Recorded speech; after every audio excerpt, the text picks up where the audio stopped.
भस्म हुआ भस्मासुर। एक कहानी सुनिए। एक बार देवर्षि नारद भूमंडल में घूम रहे थे तो उन्हें बकासुर नामक राक्षस मिला। नारद को देखते ही उसने कहा, देवर्षि आप अच्छे अवसर पर आए हैं, मैं आपसे एक सलाह लेना चाहता हूँ। बताइए, ब्रह्मा विष्णु और महेश में कौन देवता ऐसे हैं जो शीघ्र और थोड़ी ही तपस्या में प्रसन्न हो जाते हैं।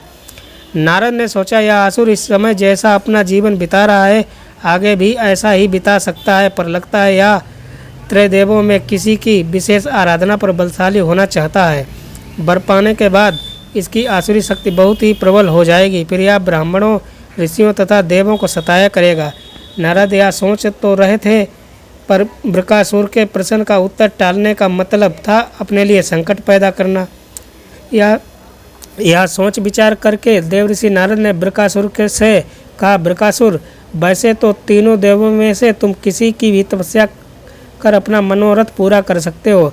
ब्रह्मा और विष्णु जल्दी प्रसन्न नहीं होते हैं, उनके लिए बहुत वर्षों तक कठिन तपस्या करनी पड़ती है। यह भी हो सकता है कि तुम्हारी आयु समाप्त हो जाए और तपस्या पूरी ना हो। हाँ, भगवान शंकर ही ऐसे हैं जो थोड़ी आराधना से ही प्रसन्न हो जाते हैं। अवधड़दानी तो ऐसे हैं कि अपने भक्त की इच्छा की पूर्ति के लिए कुछ सोच विचार ही नहीं करते। भक्त ने जो मांगा तत्काल दे दिया। तुम्हारी ही जात के रावण तथा बाणासुर ने भगवान शिव की तपस्या से कितना वरदानी वर पाया था। अब तुम स्वयं विचार कर लो कि किसकी आराधना करनी चाहिए जिससे शीघ्र फल मिले। नारद जी के मुख से ऐसी बात सुनकर बकासुर ने भगवान शंकर की ही आराधना करने का निश्चय किया और हिमालय के केदारनाथ क्षेत्र में जाकर शिव की आराधना करने लगा। उसकी आराधना से प्रसन्न होकर भगवान शंकर प्रकट होकर बोले, वत्स, मैं तुम्हारी तपस्या से प्रसन्न हूँ, निसंकोच कहो क्या चाहते हो, वर मांगो।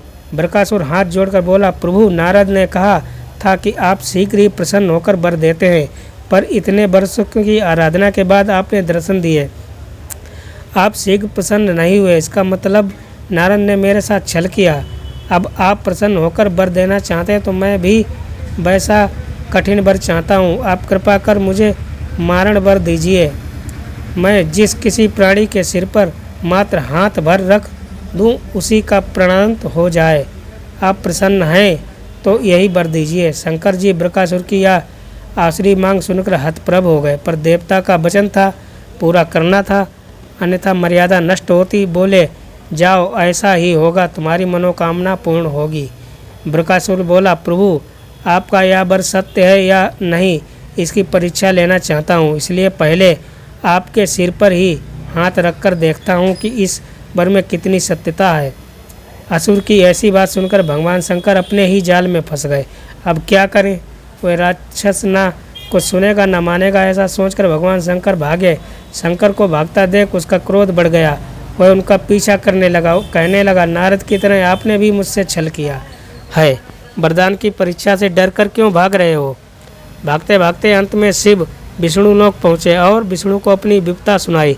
विष्णु ने हंसकर कहा, बिना सोचे विचारे वर देने का परिणाम अब पता चला। खुद ही प्राण बचाते भागते फिर रहे हो।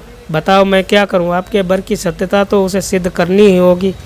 किसका सिर उसके आगे करूं। शिव ने कहा, नारायण नारायण, मुझे कोसने से मेरा संकट दूर नहीं होगा, कुछ करिए अन्यथा वह यहाँ भी पहुँच जाएगा।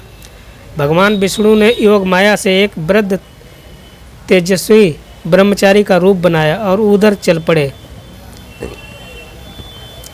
जिधर से बकासुर आ रहा था। कुछ दूर जाने के पर बकासुर आता दिखाई दिया। आगे बढ़ने पर उसे प्रणाम कर कहा, असुरराज, कहाँ भागे जा रहे हो, लगता है आप बहुत थक गए हो, शरीर को विश्राम दीजिए। शरीर से ही सारे कार्य सिद्ध होते हैं, इसलिए इसे अधिक कष्ट मत दीजिए। आप सब प्रकार के समर्थ हैं, फिर भी मेरे को योग्य कोई कार्य हो तो बताइए।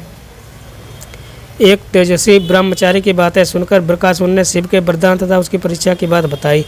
इतना सुनते ही ब्रह्मचारी हंसा, असुरराज, तुम किसके वर की परीक्षा लेना चाहते हो। उस शिव की जिसका अपना कोई घरबार नहीं, जो भूत प्रेतों के साथ घूमता रहता, वह भला किसी को क्या वर देगा।